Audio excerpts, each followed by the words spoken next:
Today, I'll show you how to use Perplexity Spaces, also called projects. Perplexity Spaces help you organize research, files, and conversations around one topic. You can use a space for school research, business planning, content ideas, market research, or any project where you want everything kept together. First, open Perplexity and log into your account. On the left side menu, click Spaces. Now click New Space. Give your space a clear name. For example, you can name it Marketing Research, Travel Plan, Study Notes, or Business Ideas. Next, add a short description so you know what the space is for.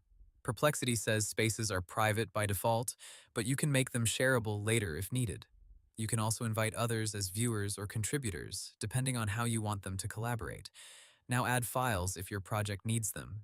You can upload documents, notes, reports, PDFs, or other materials, then ask Perplexity questions based on those files.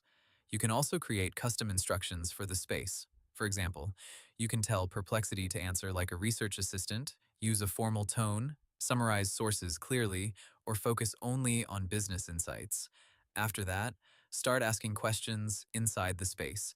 Each conversation stays connected to that project, so your research is easier to find later. You can also add existing threads to a space from your history by using the menu option and choosing Add to Space.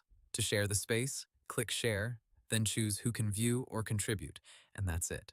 You now know how to use Perplexity Spaces to organize projects, files, and research in one place.